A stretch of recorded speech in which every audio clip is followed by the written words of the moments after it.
Bonsoir. Présidentielle 2025 se poursuit sur cette antenne. On l'a dit, de 18h30 à 19h50, tous les jours désormais. C'est l'espace consacré et réservé à la couverture de l'élection présidentielle sur STV. Entre autres éléments, donc, de ce soir, on va d'abord faire le point des candidatures enregistrées à ce jour. Du côté de Elections Cameroun, Elecam à Yaoundé, on peut déjà noter une dizaine de candidatures. On va donner les noms exacts tout à l'heure. Avec nos panélistes, on va également dérouler le thème de ce soir, après avoir évidemment déployé toute l'actualité autour de cette élection présidentielle, une forte actualité marquée par la candidature du président Maurice Kamto par le Manidem. Le thème de ce soir, c'est sécurité électorale, garantir la paix et prévenir les troubles. Trois panélistes déjà dans ce studio qui vont nous accompagner. Je dis bonsoir à Maître Georges Teghem qui représente le Rassemblement démocratique du peuple camerounais. Donc le candidat est Paul Biya. Bonsoir Maître. Bonsoir Dipita, bonsoir au panel, bonsoir à vos millions de téléspectateurs, bonsoir à l'équipe technique qui accompagne l'émission, merci de m'accueillir. Je dis également bonsoir à Bédi Mokwo. On l'a pris déjà il y a 2 jours, mais on a dû le faire revenir ici au regard de l'actualité dense et intense autour du Manidem, qui a finalement, je l'ai dit, porté la candidature du professeur Maurice Kamto. Bédi Mokwo, bonsoir. Bonsoir et merci de me recevoir ici encore ce soir. Je commence à devenir un habitué, mais je crois que c'est l'actualité qui... J'ai envie d'être, je veux dire, je ne vais pas dire agressif parce que je ne le suis pas souvent, mais vous m'avez caché l'info il y a 2 jours. Oui, bon, si vous voulez qu'on en parle. On va en parler, dans une minute. Mais le temps que je dise bonsoir à Carlos Golem. Bonsoir Carlos. Vous êtes du FCC, donc désormais dans la coalition APC, donc l'Alliance pour le changement de Jean-Michel Nitché, évidemment, qui soutient grandement aussi la candidature de Maurice Kamto. Merci vraiment d'être là ce soir. Bonsoir M. Dipita, bonsoir à mes copanélistes, bonsoir aux millions de téléspectateurs de STV. C'est un plaisir pour moi de représenter le Front pour le changement du Cameroun sur ce plateau et l'Alliance politique pour le changement. Ce n'est pas l'Alliance politique de Jean-Michel Nitché, c'est l'Alliance politique pour le changement qui soutient la candidature de Maurice Kamto à l'élection présidentielle. Il s'agit d'un regroupement des partis politiques, d'associations, de la société civile, des syndicats, des intellectuels et même de l'ensemble du peuple camerounais. Et dans la figure de quoi Jean-Michel Nitché. Donc c'est une image que de dire que c'est l'APC de Jean-Michel Nitché, évidemment.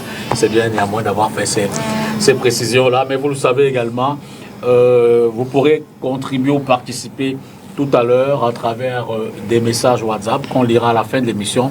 Quand on va envoyer les éléments ou alors quand on va venir en débat, le numéro va s'afficher au bas du petit écran. Mais je demande déjà qu'on prenne la première transition et on voit un peu ce qu'on a comme élément en boîte.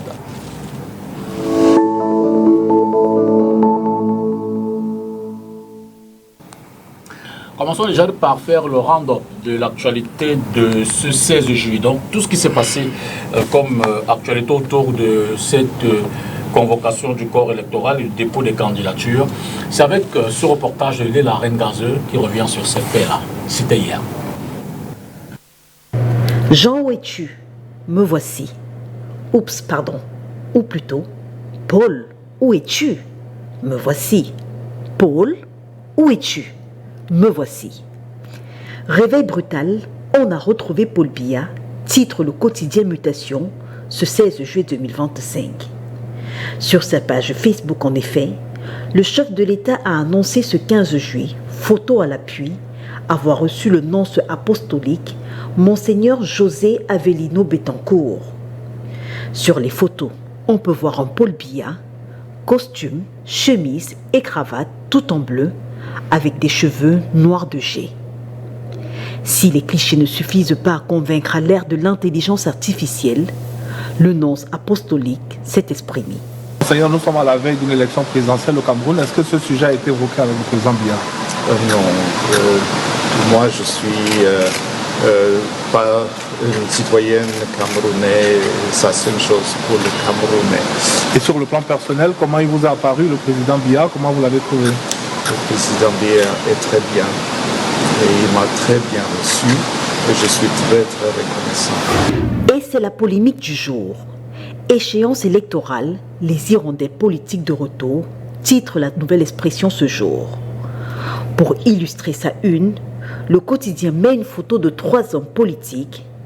Cabral Libby, le président du Parti camerounais pour la réconciliation nationale, arrivé 3e à l'élection présidentielle de 2018. Joshua aussi, président du Social Democratic Front, arrivé en 4e position. Et au centre, Serge Espoir Matomba, premier secrétaire du PURS. La réaction de Cabral Libby est immédiate sur sa page Facebook. Je cite: « Un journal ou un média, qu'il soit d'ailleurs privé ou public, peut décider de soutenir et d'avoir un parti pris assumé en faveur d'un candidat ou un parti politique. Dans notre contexte, c'est banal. C'est un choix délibéré de s'aliéner une partie de l'opinion pour servir activement un homme ou une cause. Mais rien n'oblige ce journal à s'employer absolument à détruire les concurrents à son choix par la diffamation, le dénigrement, le mensonge et la désinformation, etc. C'est ridicule et surtout, c'est une insulte à l'intelligence des citoyens qui savent qui vaut quoi. » Fin de citation. Dans la revue des grandes unes, diffusée ce 16 juillet sur Equinox Télévision, un mea culpa est d'ailleurs fait. On apprend qu'une erreur dans la chaîne de production du journal, la nouvelle expression de ce mercredi 16 juillet 2025, a conduit la rédaction à se tromper sur les photos de 3 leaders qui figurent en grande une de son journal et qui ne sont en rien concernés par les hirondelles politiques. Vous avez parlé de polémique. Le ministre de l'administration territoriale répond présent. Le parti politique qui avait boycotté le double scrutin législatif et municipal du 9 février 2020 ne peut pas présenter un candidat à l'élection présidentielle de 2025. Et la commission de réception des dossiers de candidature à Élections Cameroun a reçu ce matin les dossiers de 2 postulants à l'élection présidentielle d'octobre 2025. Le professeur Kouvondo du parti Univers a déposé la candidature de maître Akere Mouna, investi par cette formation politique depuis 10 mois. Le sieur Kamga Tan Eric a également déposé son dossier sous la bannière du Libération démocratique pour le changement républicain camerounais. Plus que 6 jours avant le deadline de fin de dépôt des dossiers de candidature pour l'élection présidentielle d'octobre 2025. L'heure tourne. Essayons de voir exactement ce qu'il en est dans les dépôts de candidature. Je signale, Cabral Libby a déposé sa candidature cet après-midi. Joshua aussi, Cabral Libby, c'est à Yaoundé. Joshua aussi également ce jeudi, lui il allait du côté de Bamenda pour le compte du SDF. Cabral Libby, le PCN évidemment. Joshua pour le SDF a déposé sa candidature. Paul Biya a fait déposer sa candidature par 2 de ses mandataires, le secrétaire général du RDPC, Jean Kuete, et le directeur du cabinet civil, Samuel Vondo-Ayolo, se sont déplacés pour aller dans les locaux de l'ECAM ce jeudi également. Diaoro Ruben du Parti national des patriotes camerounais, le PNPC, a également déposé sa candidature. Boga Agbe du mouvement citoyen national camerounais, le MCNC, a également déposé sa candidature. Bon, là c'était pour aujourd'hui, hein, mais les candidatures d'hier, ça c'est un rappel. Zé Amvin et Geneviève, la première dame, a déposé sa candidature. Là, en catégorie candidate indépendant. C'était hier mercredi, déjà déposé hier également Kamga Tang Eric, Mouna Akere Taben. Kamga c'est pour le LDCRC. Et enfin, Kissop Bertin était le tout premier candidat à aller déclarer sa candidature auprès de Elekam à Yaoundé. Revenons peut-être sur le dépôt de candidature d'hier avec Maître Akere Mouna qui a fait le déplacement des locaux d'Elekam. Suivez plutôt. C'est en chant et en cri que la candidature de Akere Mouna est déposée à la Direction générale des élections ce 16 juillet 2025 aux environs de 11 h. Elle est portée par le parti Univers. Ce dossier est porté politiquement par une coalition de plus de 20 partis politiques et associations de la société civile, sans compter les autres personnalités qui sont avec nous dans le cadre de cette coalition. Mais sur le plan juridique, le dossier est porté par le parti Univers. Le dépôt de ce jour est une nouvelle étape dans la course vers la présidentielle du 12 octobre 2025. Maître Akeremouna est candidat à la candidature. On a déposé dans le dossier à cet effet. Lorsque Election Cameroun va valider ce dossier, à ce moment-là, Akeremouna sera candidat. Nous allons battre campagne avec l'espoir pour nous que la dernière étape, ce sera Étoudi 2025. Les candidats à la candidature ont encore jusqu'au 21 juillet pour déposer leur dossier à Elecam. Après étude des différents dossiers, le Conseil électoral a 60 jours au moins avant la date du scrutin pour publier la liste des candidats. Vous avez pu voir l'UPC aux côtés de la candidature d'Akeremouna. C'est un soutien aussi à cette candidature déclarée avec Univers, dont le parti porte effectivement cette candidature. Je signale que Maître Akeremouna est hors du pays en ce moment. Il est en tournée aux États-Unis. Mais sa candidature a bien été déclarée et son dossier a bien été déposé dans les locaux de Elections Cameroun. On a ouvert une série depuis lundi. On va la poursuivre ce soir pour terminer ce bloc autour de l'actualité.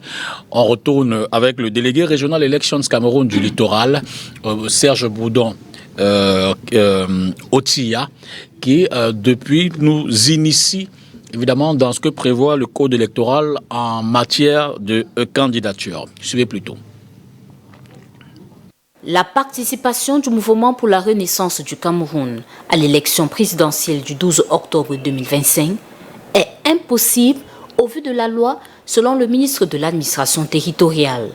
Le rappel du ministre est fait avec à l'appui une vidéo d'archives du boycott des élections législatives et municipales de 2020 du président de ce parti. Je voudrais être clair à ce sujet et je le dis d'autorité. Le parti politique qui avait boycotté le double scrutin législatif et municipal du 9 février 2020 ne peut pas présenter un candidat à l'élection présidentielle de 2025. Toutefois, son promoteur ou mandataire social a la possibilité de recueillir les parrainages des élus dans les 10 régions selon les dispositions des lois en vigueur. En ce qui nous concerne, ce débat est désormais clos. C'est au cours de la rencontre semestrielle des gouverneurs des régions, à 3 mois de l'élection présidentielle. Le challenge sera de l'organiser et de veiller à un avant et à un après scrutin dans la paix, la sérénité et la sécurité. Dans le contexte actuel, vous verrez à ce que Elections Cameroun, organe indépendant chargé de l'organisation matérielle des élections, bénéficie d'un accompagnement sans réserve de toutes les autorités administratives dans vos régions respectives. Un accent particulier devra être mis sur la sécurité du personnel et du matériel électoral. La première conférence semestrielle des gouverneurs s'ouvre ce 16 juillet 2025 à Yaoundé. Voilà donc c'était plutôt ce reportage de Inès Pangan à Yaoundé qui revenait sur l'ouverture de la conférence des gouverneurs sous un thème, en fait je paraphrase pas, la sécurité autour des élections, mais cela dit c'était clair le message pour la Tangandi. Terminons donc avec Serge Bourdon Otia pour poursuivre la série qu'on a commencée depuis lundi dernier autour de l'élection présidentielle.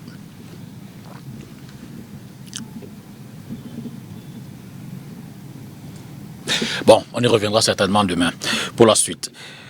On va prendre la transition et on revient dans le débat avec les invités autour du thème.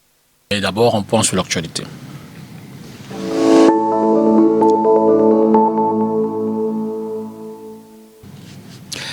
Bédi Moko, je suis à vous. Hein? Vous mourriez d'envie de me dire ce qui s'est passé entre notre rencontre ici mardi. Vous semblez avoir l'info. Oui. Vous avez fait de la rétention de l'information. Non, mais pas du tout, c'est de la stratégie. Vous vous doutez bien que quand il y a un accord comme celui que nous vivons actuellement, ce n'est pas du jour au lendemain qu'on le fait. C'est-à-dire, c'est une négociation qui date depuis longtemps. Déjà, le MRC et le Manidem ont des contacts.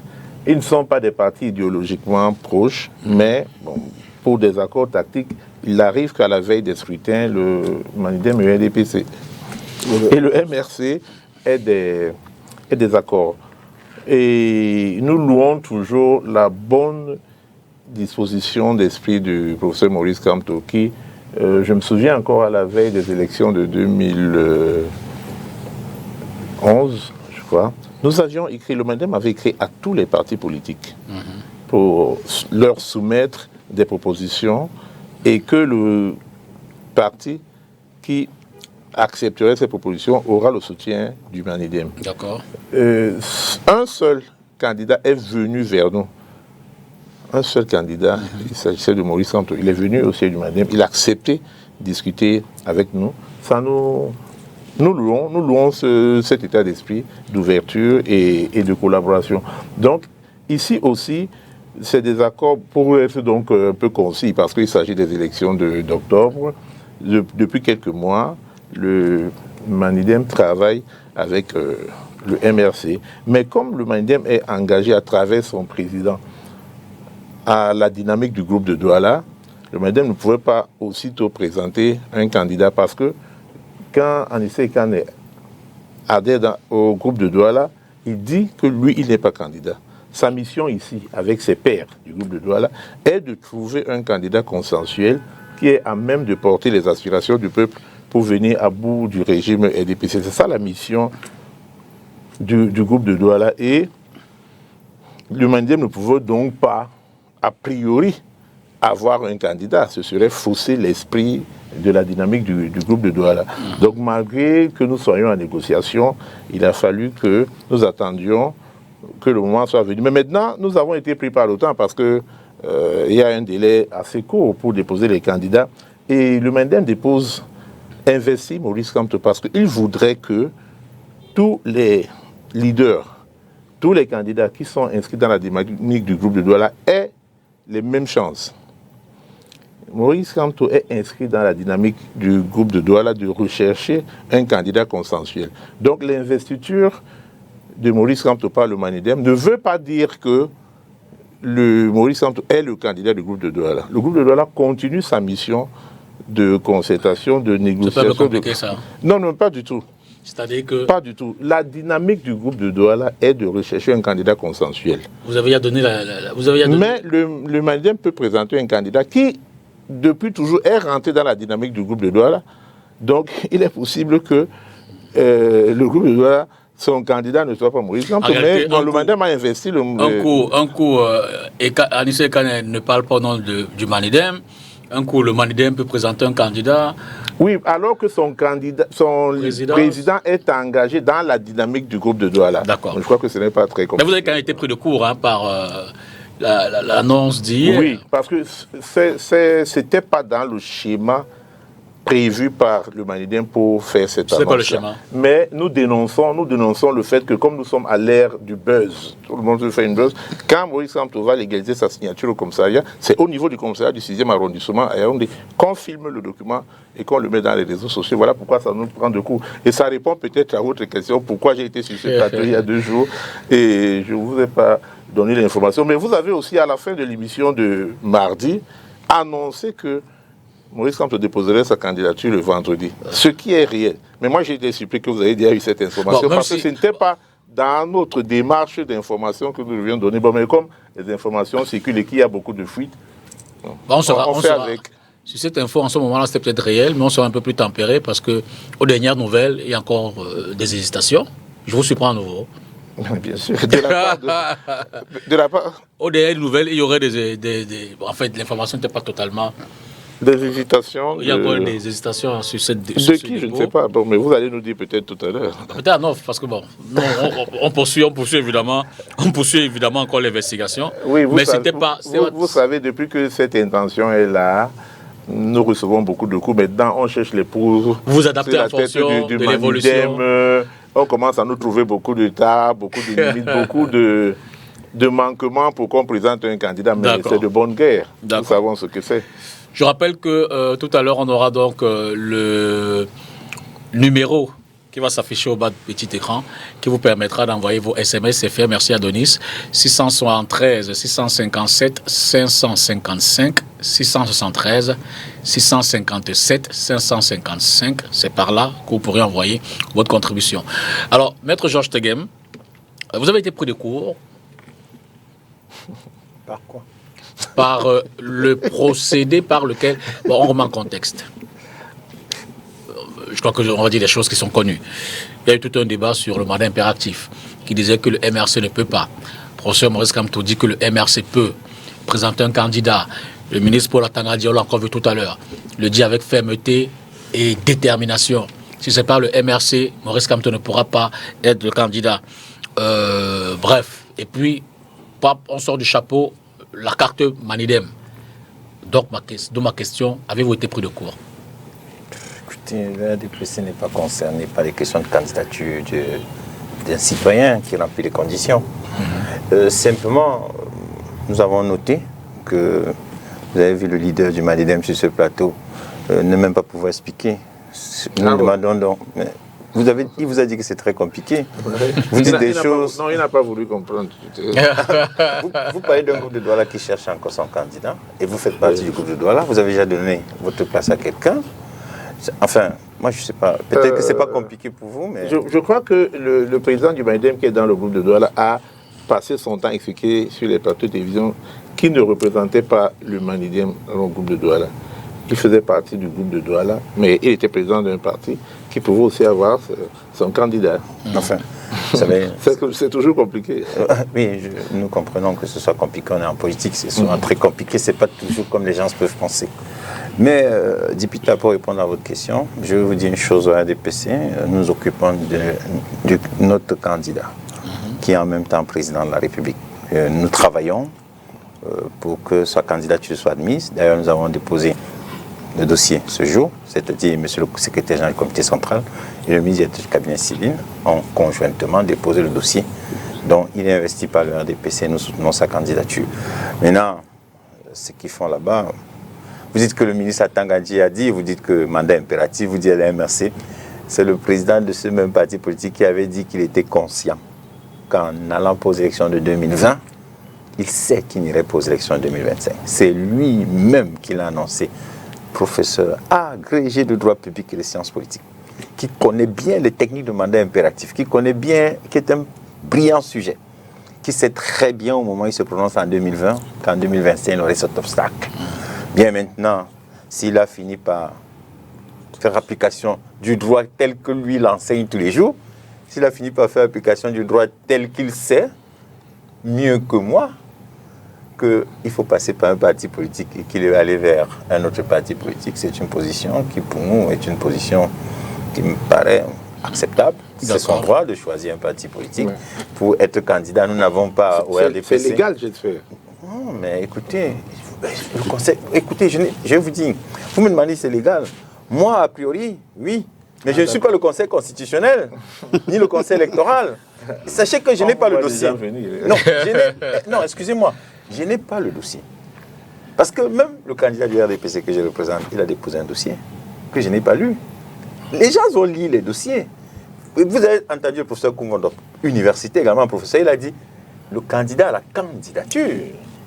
Quand on est juriste et qu'on connaît les termes, on est prudent. Donc effectivement, moi je suis juriste, j'ai dit, bon, il est passé, il a laissé tous les débats que les gens sont créés sur les plateaux, il a compris que le droit tel que lui l'a dispensé, tel que lui-même, ça lui a été transmis par les excellents professeurs, dont le professeur Fernand Derrida, qui était un grand professeur à l'université de Nice. Il sait très bien que c'est comme ça qu'il fallait passer. Bon, il a fait, nous n'avons pas d'observation à faire. Nous regardons cela et nous suivons la candidature de notre candidat, notre président national, le président politique. Alors, deux annonces. D'abord, Issa Chiroma Bakary qui annonce que demain, vendredi 18 juillet, 2025, il va effectivement déposer sa candidature au siège d'Elections Cameroun à Yaoundé, mais aussi et surtout, je l'ai dit à l'entame de l'émission, il y a la conférence de presse conjointe entre Maurice Kamto, je le dis, l'opinion nationale et internationale sont informés que le samedi 19 juillet 2025, le candidat Maurice Kamto et le président national du Manidem, Anissé Ikané, tiendront conjointement une conférence de presse qui aura lieu le samedi 19 juillet 2025 à 10h au quartier Oza à Yaoundé. Donc ça, c'est Justin Noël Zambo qui est le mandataire qui, évidemment, informe l'opinion de cela. Pour vous, FCC,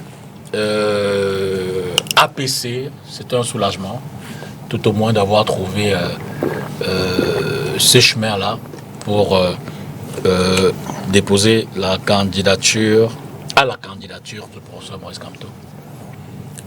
Soulagement, je crois pas. Je pense que c'est quelque chose qui était prévisible.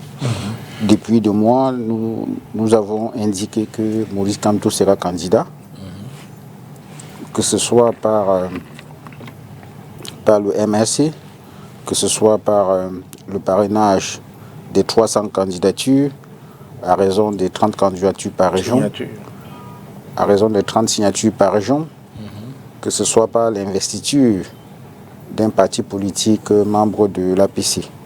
Donc je pense que il y avait au moins 3 ou 4 plans sur la table.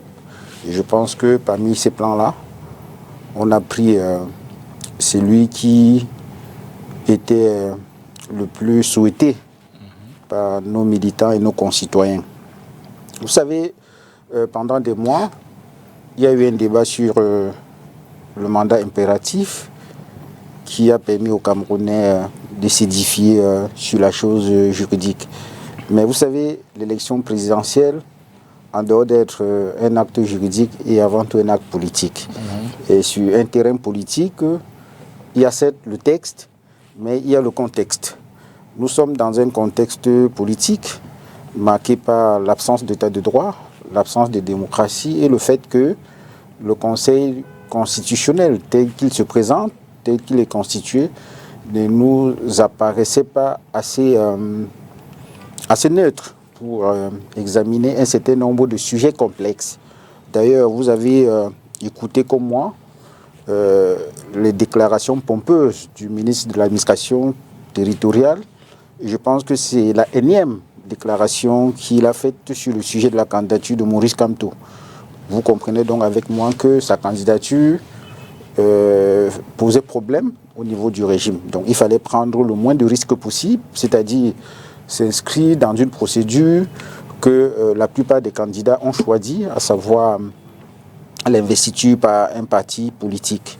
Je pense que l'actualité telle que vous avez présentée tout à l'heure, en ce qui concerne le dépôt de candidature demain vendredi et la conférence de presse du samedi, et effectivement le calendrier qui était prévu n'eût été l'affût des documents par le commissariat du 6e arrondissement de Yaoundé.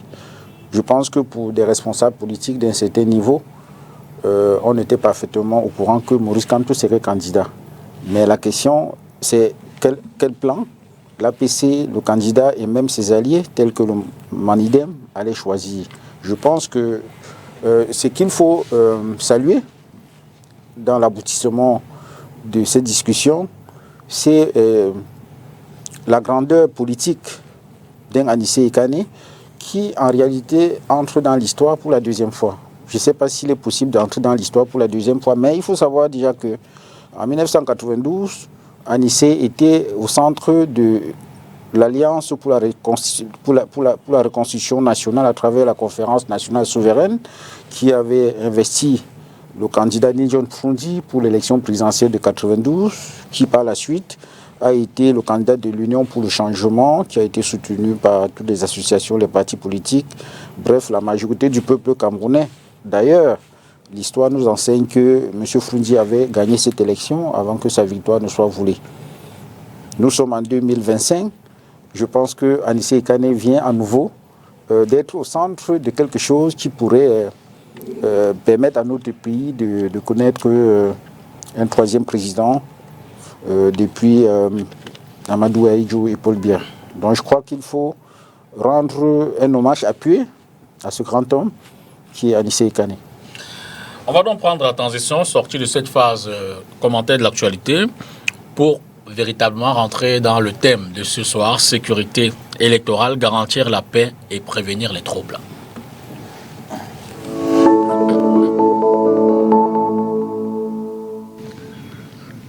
Alors, question à vous tous, chers monsieur, ce sera la première avant de rentrer dans les autres questions. À l'observation, au moment où on rentre dans cette phase décisive de l'histoire du pays, de l'élection présidentielle 2025, avez-vous le sentiment que, en termes de sécurité, en termes de paix, en termes de sérénité, on entame cette phase dans les meilleures conditions? Je commence avec vous au départ, je termine avec vous. Maître Game, je prends avec vous pour cette séquence. Écoutez, il n'y a jamais de sécurité à 100%.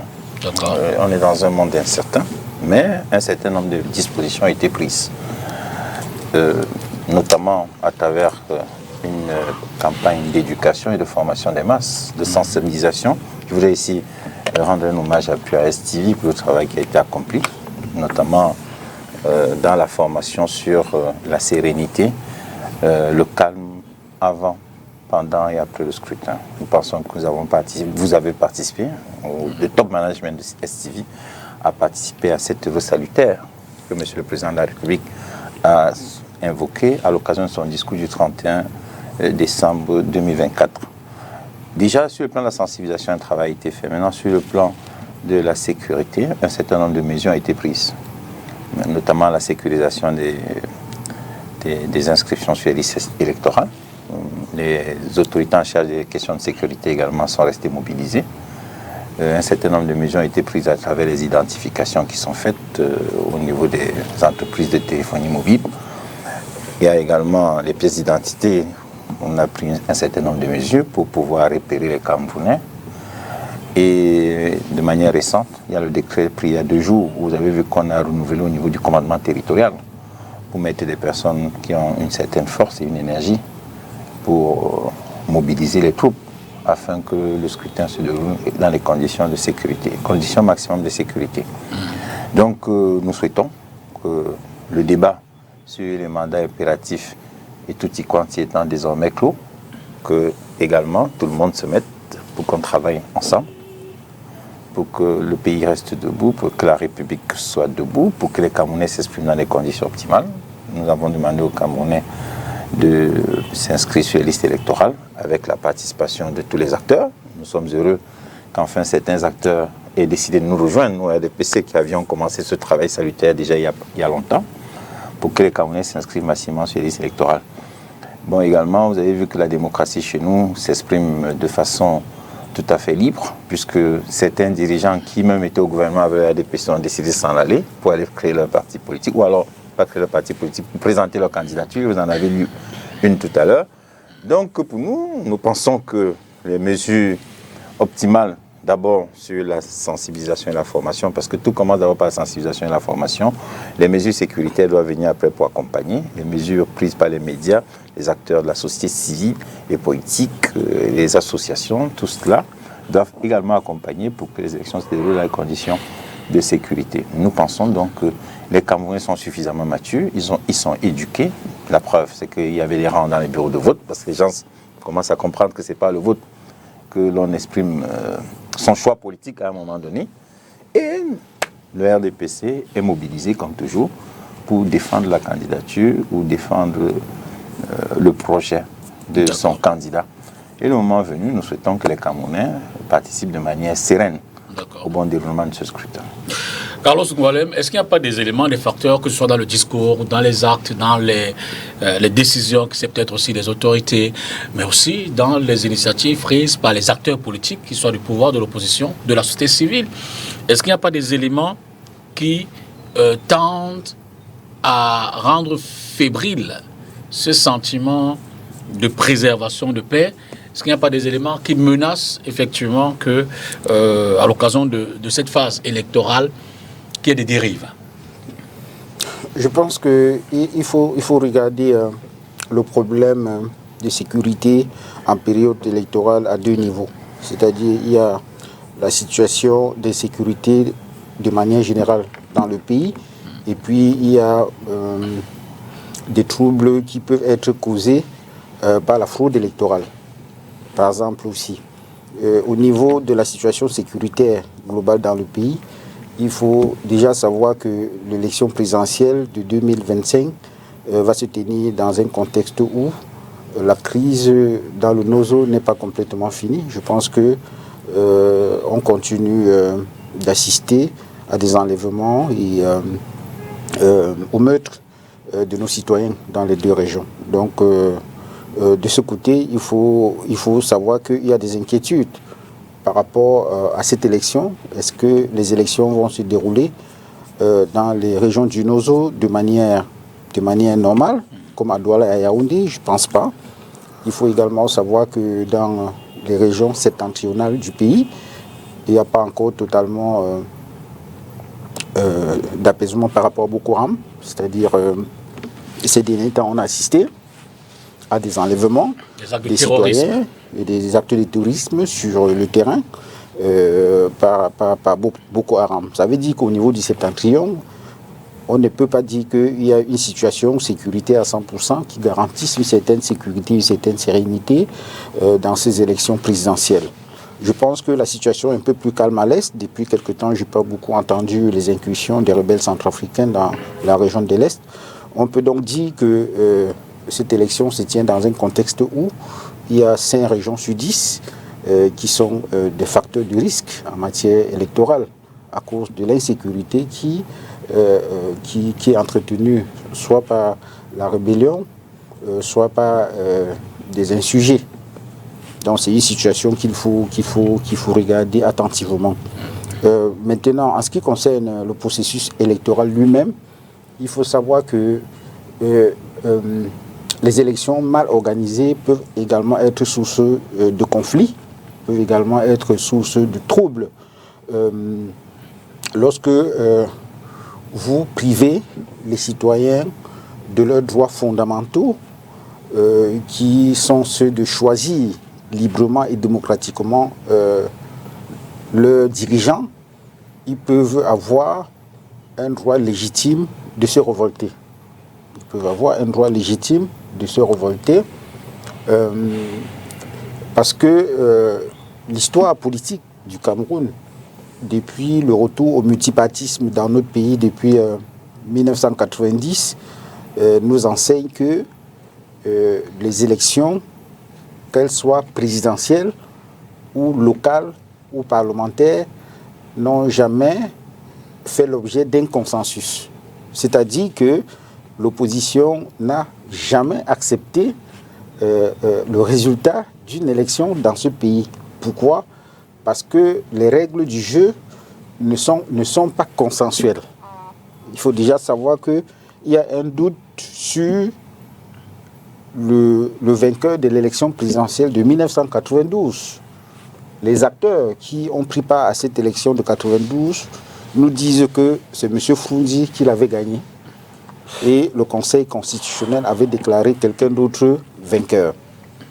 Par la suite, il y a eu d'autres élections au Cameroun, notamment les élections présidentielles de 1997 qui se sont tenues dans un contexte de contestation de l'organe en charge d'organiser les élections. Parce que souvenez-vous, à l'époque, l'opposition se battait pour les urnes transparentes, pour les urnes transparentes et la mise en place d'une commission électorale indépendante qui avait été refusée.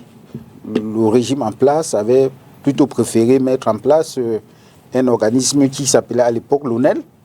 Donc le bilan en matière d'organisation des élections s'est avéré plutôt négatif, au point où on a été obligé de mettre en place Elections Cameroun, qui fait l'objet également de beaucoup de critiques de la part des acteurs politiques. Par exemple, vous vous souvenez qu'il y a la question de la publication de la liste nationale des électeurs qui pose problème aujourd'hui et qui fait l'objet d'un recours au niveau du Conseil constitutionnel par le candidat Maurice Kamto. Donc je pense que, pour me résumer, je pense que les conditions d'organisation des élections du 12 octobre prochain ne font pas l'objet d'un consensus des acteurs, à savoir des candidats de l'opposition qui pensent que le régime en place ou alors le parti au pouvoir contrôle parfaitement l'organe en charge d'organiser les élections au Cameroun.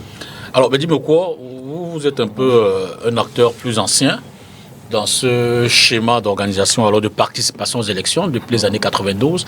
Si on fait un peu une forme de comparaison 92, 97, 2004, 2011, 2018, à cette période-ci, exactement, la période avant élection, convocation du corps électoral, est-ce que vous pouvez partager cette expérience vécue avec vous dans le sens de la sérénité autour du scrutin, dans le sens de la préservation de la paix, dans le sens des conditions de sécurité réunies? Bon, ce serait long quand même de parcourir toutes ces dates-là depuis 92 et tout. Mais une remarque doit être faite. Les conditions sont exactement les mêmes en 2005 qu'en 92. Les conditions que nous avons eues en 92 sont exactement celles que nous vivons actuellement en 2025, c'est-à-dire une espèce de ras-le-bol généralisé des populations, une volonté manifeste des populations de venir à bout du régime. C'est ce que nous avons vécu en 92, c'est ce qui a conduit au plébiscite de l'Union pour le changement à l'époque par la population, et c'est ce que nous allons vivre cette fois-ci. C'est une Union pour le changement bis que nous sommes en train de mettre sur pied en 2025 pour avoir les mêmes résultats qu'en 92. Parce que Carlos Ngoualem l'a dit tout à l'heure, en 92, Guillaume Fundi a été porté à la victoire par l'Union pour le changement. Nous avons foi que ce sera le même cas aujourd'hui.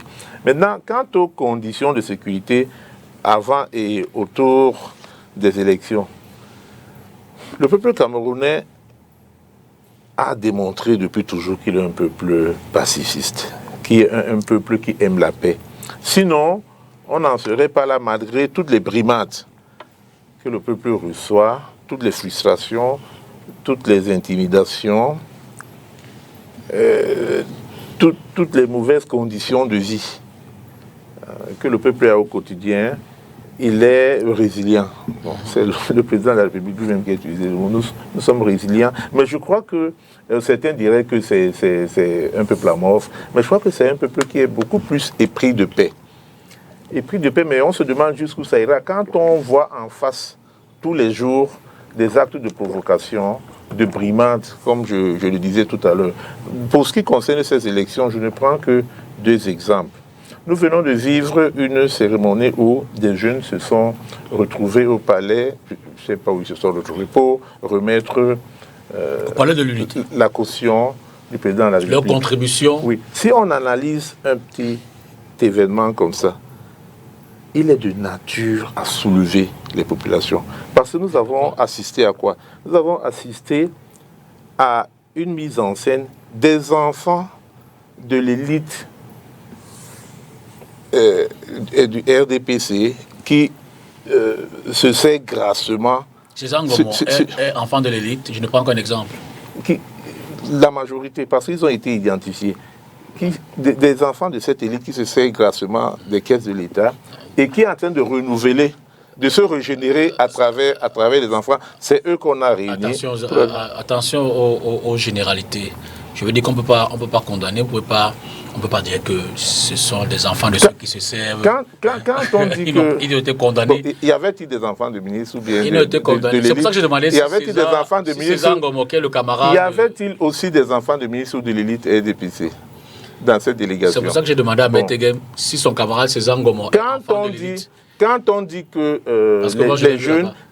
les jeunes se sont réunis pour payer la caution du président du RDPC, nous aurions aimé voir une composition de la jeunesse camerounaise. Mais nous, on a vu. Quand on a identifié des gens comme des directeurs de ministères, et on aurait attendu les sauveteurs et les mototaximens aussi. C'est ça la composante sociologique qu'on aurait aimé voir. Mais donc, ça, c'est des actes frustrants pour cette jeunesse qui marche sous le soleil tous les jours pour trouver le pain quotidien. La deuxième remarque que je voulais faire, c'est le discours du ministre qu'on a entendu tout à l'heure. Le ministre de l'administration territoriale. C'est assez surprenant qu'à la veille d'une élection, le ministre qui a réuni les gouverneurs prenne une telle déclaration, c'est-à-dire on a l'impression que cette réunion était pour stigmatiser un leader, un candidat potentiel à l'élection présidentielle. C'est très surprenant. Et vous voyez donc autant d'actes qui peuvent donc venir tordre la sérénité qu'on voit au sein de la population et le côté pacifique. Donc le peuple est calme, est résilient, mais il reçoit beaucoup de provocations, beaucoup de frustrations de la part du pouvoir. C'est ça qui peut mettre en péril le calme et la sérénité à la veille des élections. Carlos Ngolem, en termes de préservation donc, de cette paix, de cette sérénité, de cette sécurité, quel doit être le rôle de tous les acteurs, qu'ils soient gouvernementaux, non gouvernementaux, politiques, sociaux, religieux, médiatiques? Comment est-ce que chacun devrait-il se comporter pour essayer évidemment de maintenir une période électorale sereine où le jeu transparent et démocratique se joue et qu'au terme du processus, évidemment, que les uns et les autres soient d'accord que le résultat qui sort des urnes est le résultat exprimé par les électeurs? Je pense que ce qu'on attend des acteurs du processus électoral en période d'élection présidentielle, qui est l'élection majeure, parce que c'est cette élection qui va garantir les 7 prochaines années de notre pays. On attend de chaque acteur que chacun joue son rôle.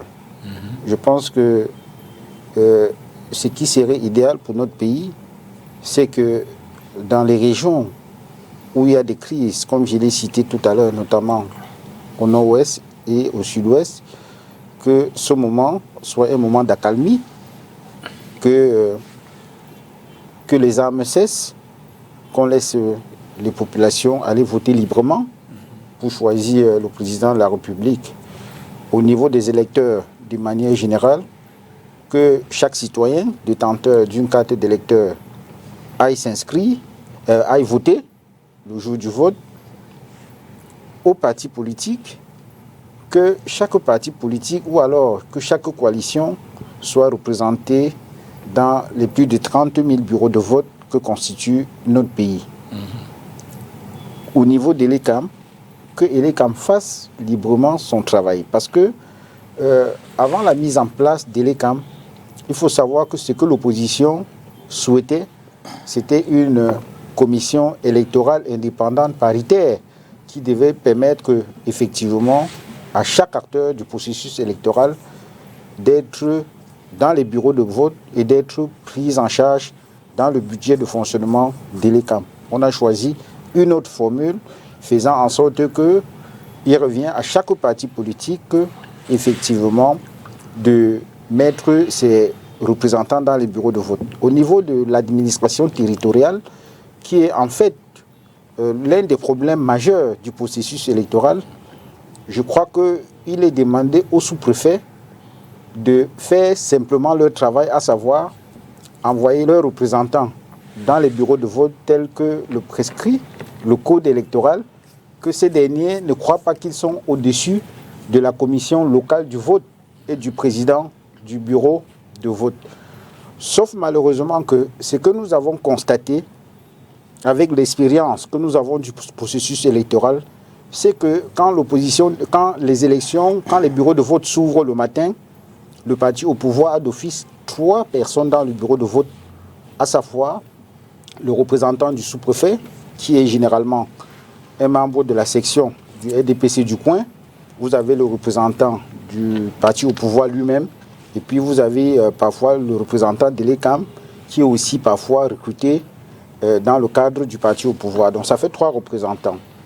Il y a quelques années, il y a des fraudeurs qui avaient été pris la main dans le sac à Vouri-Est. Souvenez-vous, en 2007, les élections avaient été annulées à Vouri-Est, notamment les élections législatives et les élections municipales, parce que des individus avaient falsifié les procès verbaux.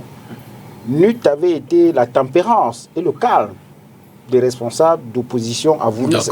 À l'époque, je pense qu'on aurait frôlé le pire.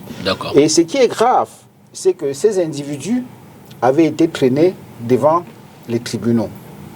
Il se trouve que leur dossier a été classé sans suite. Donc le rôle même que la justice devait jouer pour la prévention des conflits n'est pas fait. On constate plutôt que le pouvoir judiciaire fait malheureusement preuve de mansuétude à l'égard des fraudeurs au lieu de les frapper comme il se doit. Je pense que si le juge pénal condamnait sévèrement les fraudeurs des élections au Cameroun, je pense que cette situation ne devait plus avoir l'ampleur que ça a aujourd'hui. Maître Tegem, sur le rôle des acteurs, que doit faire chacun pour maintenir la sérénité et la paix pendant cette période? Participer à travers un travail d'éducation et de formation des masses. Nous souffrons de ce grave problème de formation et d'éducation. Même la crise dans le Nozo dont il parle, c'est un problème d'éducation et de formation. Que des gens qui appartiennent à un pays à un moment se lèvent pour dire que la nation est en péril, c'est un problème de formation. Donc moi, je ne suis pas de cette école qui pense, ou RDPC, on ne pense pas comme pense le digne représentant du Malidem sur ce plateau, que des jeunes n'ont pas le droit de s'exprimer. C'est pas parce qu'on est le fils même d'un haut responsable de l'État qu'on n'a pas le droit de prendre une position politique. Les positions politiques sont libres. La liberté d'opinion existe chez nous. Et chacun fait ses choix et les assume. Donc, venir ici sur un plateau, convoquer des thématiques comme celle-là, c'est-à-dire que dire, vous avez pris le juste exemple, un monsieur qui s'est débrouillé à Bonabéry, je l'ai suivi un jour raconter son parcours, comment il a commencé à Bonabéry, comment il s'est battu pour arriver là où il est. Mais il vient vous dire que ce sont les fils du pont du régime qui ont cotisé cet argent. Bon, moi, je ne sais pas où il trouve son information. Je les laisse dans leurs égarements, parce que moi, je trouve qu'il est en train de s'égarer un peu. C'est son droit de s'exprimer, de dire ce qu'il pense. Mais nous pensons pour notre part que bon, on ne va pas passer le temps quand on a fait l'histoire. J'ai beaucoup aimé la déclaration de mon voisin de gauche, le représentant du FCC sur ce plateau, qui a dit qu'en 2007, lorsqu'on avait constaté la justice avait rétabli en annulant les élections. Bon, maintenant, s'il ne veut pas reconnaître que le processus déroule sous le contrôle des autorités, et quand le contrôle ou les organes de contrôle constatent qu'il y a un événement, les organes de contrôle prennent les décisions justes. Il faut déjà apprécier les décisions justes. Je regrette qu'il s'arrête un peu sur des considérations qui... Je ne sais pas comment il va financer cela. Lorsque vous participez à une élection, vous allez vous soutenir un candidat qui a lancé une épreuve de 6 milliards. Ça ne frustre personne. Pourquoi vous ne parlez pas de ça? Vous trouvez que si des jeunes donnent 40 millions, ça frustre, vous allez donner 6 milliards, ça ne frustre personne. Vous m'avez entendu ce plateau en parler? Parce que bon, c'est votre droit de le demander. Maintenant, si votre demande n'est pas conforme à la loi, il y a les autorités qui sont en charge du contrôle de ce que vous faites. Donc, nous devons travailler ensemble, moi je pense, et le digne représentant du FCC sur ce plateau, je l'ai trouvé un peu sur ce sujet un peu politique, parce qu'il n'a pas voulu expliquer qu'en réalité on est parti d'un système où l'administration territoriale contrôlait un système de l'OCAM. Ça a été une évolution. Parce que lorsque vous dites que ce qu'on devait faire, c'était inclure les gens, mais le processus électoral aujourd'hui est inclusif, mais vous allez jusqu'à dire que ce n'est pas inclusif parce qu'on ne finance pas les représentants des partis politiques. Vous allez trouver l'argent pour financer. Il ne faut pas quand même demander à l'État de couvrir les charges que vous ne pourrez pas les couvrir. Parce que lorsque vous créez des charges financières, il faudrait trouver l'argent pour aller combler ces charges financières. Et pour les trouver, il faudrait ponctionner les Camerounais, c'est-à-dire demander aux Camerounais de participer encore à travers le paiement des impôts complémentaires pour vous protéger, parce que vous ne parvenez pas vous-même, ayant pris 6 millions de gens, ça vous protéger. Donc, il faut que l'on soit sérieux. Nous souhaitons au RDPC un processus apaisé. Et nous invitons tous les acteurs qui participent, l'État, à travers le ministère de l'administration territoriale, les partis politiques, les représentants de l'ECAM, un apaisement. Et nous garantissons au RDPC, nous sommes certains que pour nous, le processus électoral chez nous est un processus inclusif et juste, qui n'est pas exercé, ou alors qui ne se pratique pas, ou qui ne se déroule pas sous le contrôle du RDPC, mais sous le contrôle des organes institués le Conseil constitutionnel, le Conseil électoral, la Cour suprême, à travers les tribunaux administratifs, la Chambre administrative pour les élections locales. Donc, venir sur un plateau et ne pas le dire aux Camerounais que non, aller au vote, puisque ce que dit le représentant du FCC sur ce plateau, c'est amener encore les Camerounais à la méfiance. Nous leur disons, non, vous n'avez pas à être méfiants. Vous êtes inscrits sur la liste électorale, le moment venu, allez voter et les résultats seront rendus publics sous le contrôle des organes institués.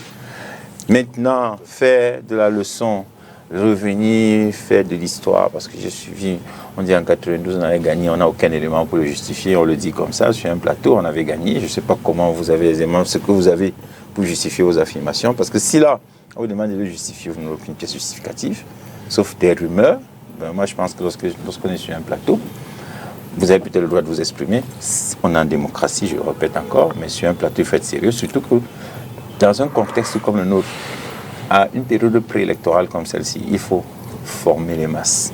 Il faut leur dire la vérité sur le processus électoral. Il faut leur dire que c'est un processus inclusif. Tous les acteurs participent. Et c'est très faux de le dire. Juste une petite relance avant que les deux autres ne reprennent la parole. Maître Egem, c'est à vous la relance. La déclaration du ministre de l'AT tout à l'heure, comment est-ce que vous l'appréciez dans un ton... je vais dire martial. Bon, je ne prends pas vos épithètes, j'utilise les miens, un ton déterminant qui essaye de rappeler exactement ce qu'il pense de l'interprétation de la loi. Mais, excusez-moi, c'est un ministre qui, pour moi, a toujours eu un ton offensif. La preuve, c'est qu'il dit ce qu'il pense. On a un contexte démocratique, vous ne pouvez pas lui enlever le droit de dire ce qu'il pense. Il donne son avis sur tous les sujets. Lui, il vous dit, pour lui, et c'est clair, le parti politique qui n'a pas participé aux élections de 2020 ne peut pas présenter des candidats. Et je suis heureux de constater avec vous sur ce plateau qu'il y a quelqu'un qui représente le parti qui a investi. Ça veut dire que lui-même est en accord avec le ministre de l'administration territoriale. Il est dissident avant. Mais, excusez-moi, il est en accord. La preuve, c'est qu'il allait chercher la candidature ailleurs. Maintenant, c'est qui se plaignent. Est-ce qu'il est militant au MRC? Excusez-moi. Non, je m'interroge. C'est un ministre de la République qui a une conférence des gouverneurs de région. Et il dit en tant que ministre de la République que voilà ce que la loi dit pour lui en tant que ministre de la République. Donc c'est le ministre du ciel et de la terre alors? Non. Il est...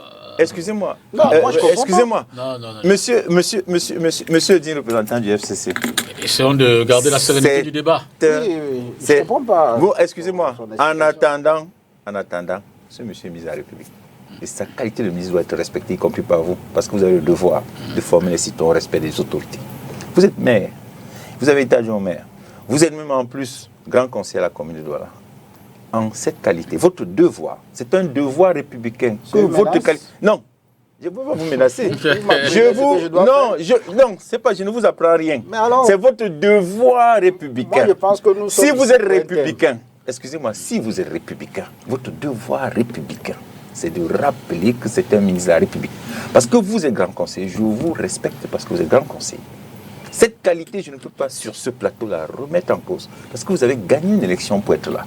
Et mon devoir, c'est de dire que ce monsieur est un élu et je lui dois ce respect. Je le dis aux populations qui nous écoutent parce que c'est un devoir et c'est ma participation à l'œuvre de construction d'une culture citoyenne. D'accord. Donc, si le ministre s'est exprimé, et il n'a pas parlé que de ce sujet, il était également sur un ton offensif sur d'autres sujets, puisqu'il a évoqué également d'autres sujets à l'occasion de sa conférence de presse ou alors à l'occasion de son discours adressé aux gouverneurs des régions.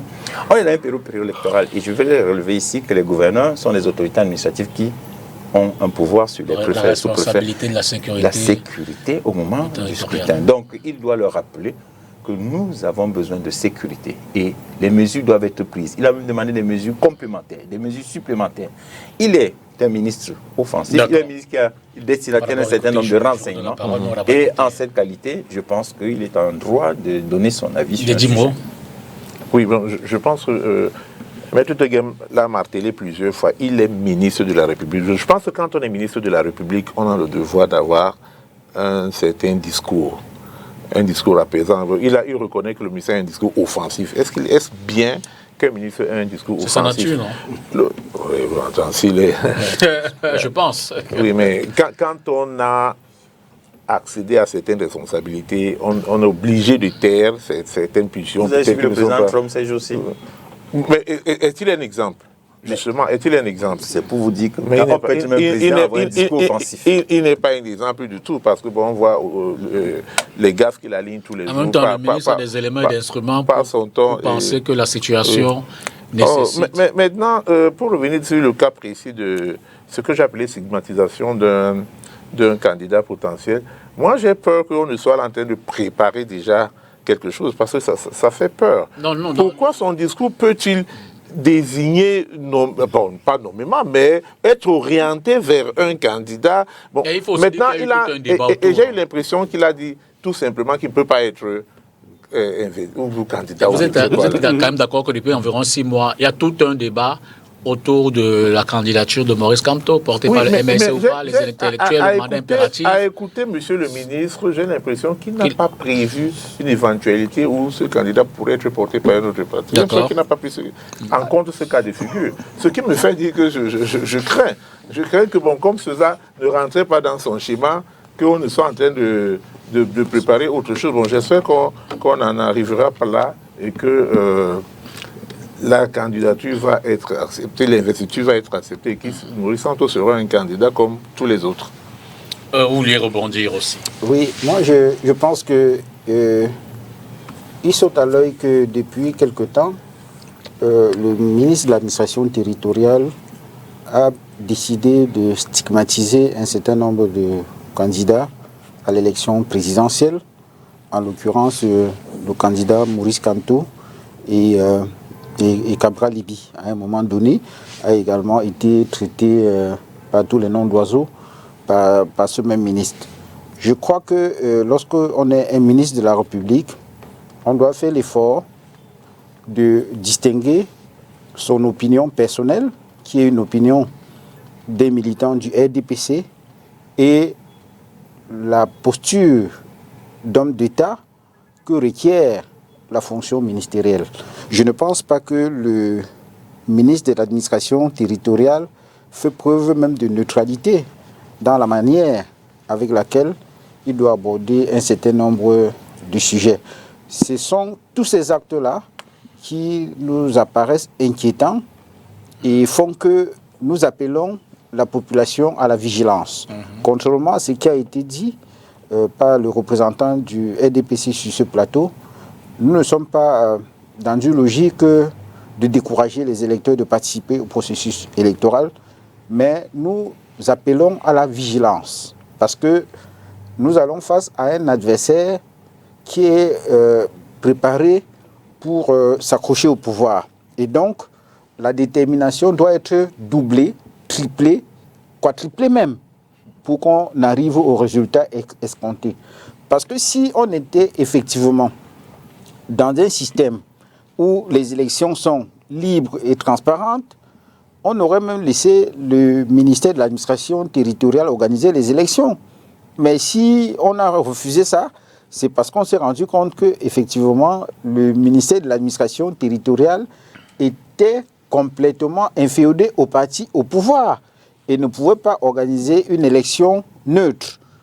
Aujourd'hui, on se rend compte que malgré la mise en place d'un organe en charge d'organiser des élections, le ministre de l'administration territoriale fait du forcing pour toujours être au centre du processus électoral à travers les déclarations, à travers les réunions, à travers même la convocation même des responsables de l'ECAM. Souvenez-vous, en 2024, l'année dernière, il avait convoqué à son bureau le directeur général des élections et le président du conseil électoral de l'ECAM. Après que la population s'était ruée dans les antennes de l'ECAM et sur le point d'inscription, je crois que c'était à l'époque où il y avait effectivement une forte mobilisation des Camerounais à travers les messages de propagande des partis politiques d'opposition qui appelaient les Camerounais à s'inscrire. Ils ont été pris de peur et ont convoqué l'ECAM. C'est à la suite donc de cette convocation que vous avez remarqué qu'on a mis en place une restriction totale, de sorte que les points d'inscription de l'ECAM qui descendaient sur le terrain étaient désormais sous contrôle de l'administration territorial. Et on a remarqué que les éléments de langage de menace du ministère de l'administration territoriale étaient désormais utilisés par Elekam lui-même, donnant l'impression qu'ils sont d'accord sur les éléments de langage qu'ils utilisent pour s'adresser aux électeurs. Moi, je pense que c'est une situation qui ne rassure pas l'homme politique que je suis dans la sincérité de l'ECAM en matière d'organisation du processus électoral. Maintenant, je suis parfaitement d'avis avec M. Eddy Moko pour dire que la situation politique, économique et sociale de notre pays en 2025 appelle les Camerounais à une forte mobilisation, à une participation massive à ces élections à travers un vote massif, à travers une participation aux campagnes, à travers un contrôle de citoyens du processus électoral. Parce que ce qu'il faut savoir, c'est que la fraude passe plus facilement lorsque le taux de participation est faible.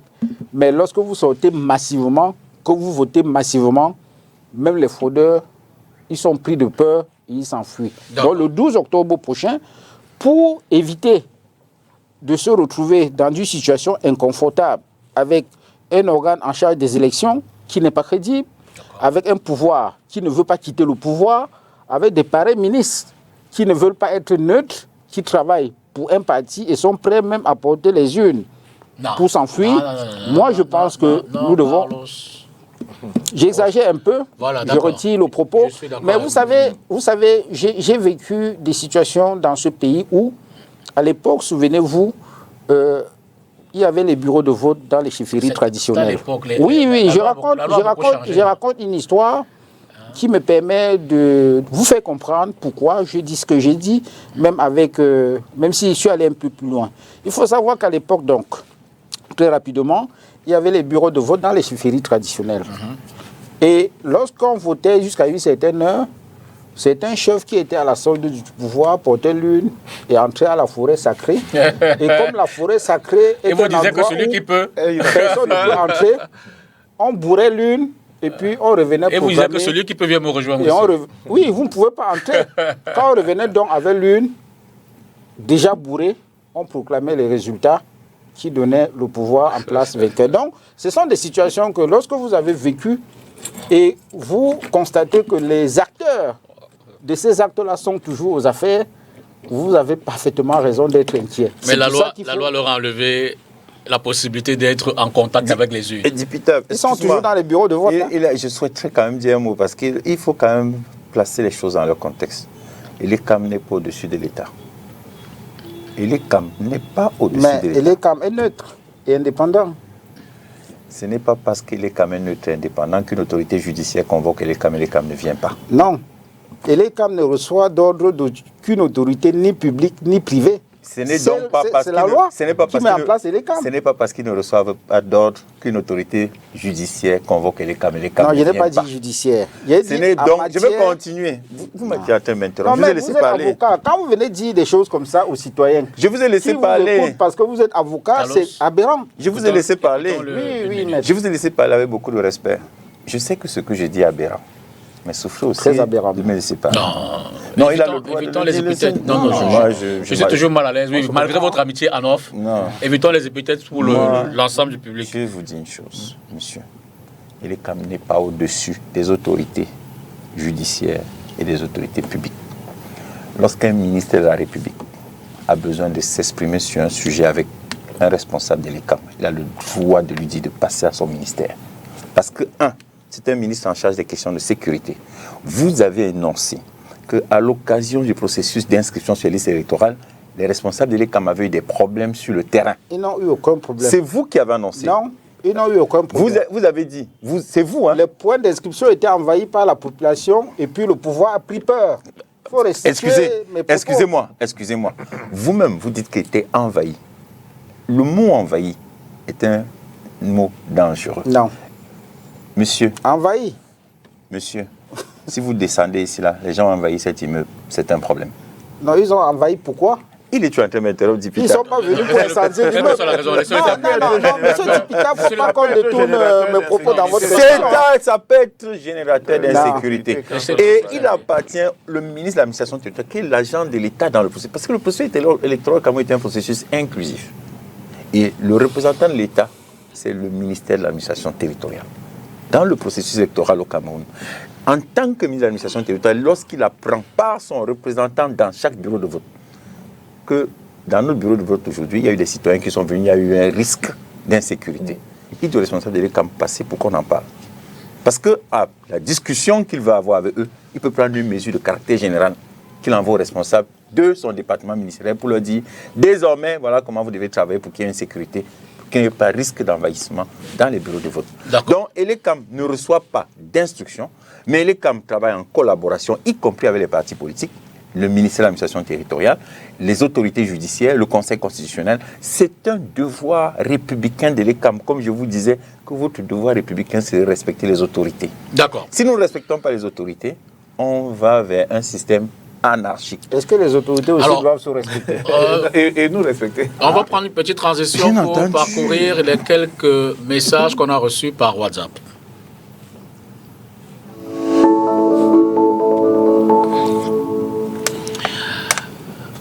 Bonsoir STV, nous voulons voter au Mali. Est-ce que le gouvernement camerounais peut-il enfin nous créer une ambassade du Cameroun au Mali? Je pense que le message est passé, mais c'est peu tard, non? Ça veut dire que là maintenant on peut plus créer, le corps électoral est convoqué, on ne peut plus créer les centres de vote. Donc c'est pas pour cette fois. Nous attendons une ambassade depuis, bon, ça c'est le commentaire. Bonsoir Monsieur Dipita, pour moi le Manidem est un parti respectable, mais qui a investi la mauvaise personne. Bonsoir, je suis Jean-Calvin Nono. Même le ministre et le RDPC n'imaginaient pas qu'un parti politique au Cameroun pouvait investir Maurice Kamto. Bonsoir, monsieur Dipita. Si Kylian Mbappé a quitté Paris pour le Real, est-ce qu'il perd ses supporters de Paris? C'est pareil avec MRC. Aujourd'hui, tous les militants et sympathisants du MRC pour le professeur Maurice Kamto, nous sommes prêts pour l'accompagner jusqu'à étudier un point, un trait. Merci, bonne émission. Bonsoir, tout le panel. Bon, c'est un peu long, on va résumer ce reportage, ce poste. Garantir la paix et prévenir les troubles, pour moi, il n'y a pas de sécurité à 100%. Mais nous pouvons organiser un dialogue politique inclusif et apaisé, favoriser un dialogue national franc entre le gouvernement, l'opposition, la société civile et les leaders religieux et traditionnels, réforme consensuelle du système électoral, transparence dans le processus de désignation des membres de l'ECAM, organe en charge des élections, audit indépendant du fichier électoral, renforcement de la neutralité des institutions, garantir la participation équitable de tous les acteurs politiques sans intimidation ou blocage administratif, renforcement de l'indépendance du Conseil constitutionnel, garant du contentieux électoral, mise en place de procédures de recours accessibles, rapides et impartiales pour traiter les litiges électoraux. Bref, voilà un ensemble de, comme ça, propositions prises au hasard dans ce message envoyé par Manga Serge. Pardon, depuis Marois. Merci à vous. On a juste sélectionné quelques messages pour ce soir. On prend la dernière ligne droite de cette émission. Il reste 4 minutes pour nous. Bedi Moko, de vous demander, et ça c'est en guise de conclusion également, êtes-vous serein pour la suite? Maintenant, le dépôt de candidature, il est en cours. On en a jusqu'au 21 juillet à 23h59. Est-ce que vous pensez que c'est le 22 ou le 21 juillet? Le 10 jours. Le 21 à minuit. Le 21 à minuit. Oui, que... nous sommes sereins. Je devrais dire très sereins. Parce que, je vous ai dit, c'est les mêmes conditions de 92 qui se reproduisent. Nous qui avons été à la manœuvre en 1992, c'est-à-dire à l'époque l'UPC, nous sommes encore à la manœuvre cette fois-ci pour présenter un candidat de l'opposition qui viendra à bout du régime. Et vous n'êtes pas fâché qu'en face les autres aussi soient à la manœuvre? Vous vous retrouvez, quoi, je veux dire, les mêmes acteurs. Mais c'est pour la même cause, il me semble. C'est pour la même cause. Et je veux interpeller les électeurs. Le principal adversaire de l'opposition au Cameroun, c'est l'abstention. Parce que quand on a 40% de personnes qui sont inscrites, qui ont une carte d'électeur et qui ne vont pas voter le jour venu, cela ne peut que fragiliser l'opposition. Je m'adresse donc maintenant à tous ceux qui ont déjà une carte d'électeur et qui avaient pris l'habitude de rester chez eux, que c'est eux l'élément déterminant de la victoire. D'accord. Il faudra qu'ils aillent voter parce que 40% d'abstention, c'est énorme. Et ces 40%, c'est les 40% des voix de l'opposition. D'accord. Que tout le monde aille voter le 12 octobre. Maître Guem, sérénité pour la suite? Oui, nous invitons les Camerounais à faire preuve de maturité et de sérénité. Nous invitons également tous les acteurs de la société, politiques, syndicats, associations religieuses aussi, de participer à l'effort de déroulement d'un scrutin plutôt apaisé, avant, pendant et après. Carlos Ngolem, sérénité? Effectivement, nous sommes sereins. Je crois que les Camerounais étaient inquiets par rapport à la candidature de Maurice Kamto, parce qu'on était interpellés chaque jour. Est-ce qu'il sera candidat? Comment ça va se passer? La réponse qu'on donnait à chaque fois à nos concitoyens, c'était d'attendre. Il sera candidat. Je pense que aujourd'hui, on est à la veille du dépôt de sa candidature. Donc il sera candidat. Je crois que ce qu'on attend maintenant des citoyens, c'est la participation massive. Parce que comme je l'ai dit, la fraude passe souvent par le taux d'abstention et le manque de participation. Mais lorsque vous sortez nombreusement voter et que le détournement des voix devient complexe et compliqué parce que il est facile de détourner sans voix. Par contre, lorsque vous votez par centaines de mille, ça devient très compliqué. Parce qu'en ce moment-là, il y a non seulement les suffrages valablement exprimés dans les urnes, mais il y a une présence massive de populations dans les centres de vote qui empêche que les fraudeurs ne fassent leur basse besogne. Le sale besoin. Merci Bédi Moko, merci Carlos Ngolem, maître Georges Teguet, merci vraiment d'être venu ce soir. Pour ce quotidien lié à l'élection présidentielle, demain nous serons encore là à 18h30, entre 18h30 et 19h50, avec d'autres acteurs impliqués dans ces élections. Bonsoir et à demain. Tout à l'heure, 21h, prenons rendez-vous avec Mathias Eric Onanguini pour entretien avec 20h le journal, Organe Donquin, Rony Ladonnette, c'est juste derrière. Bonsoir.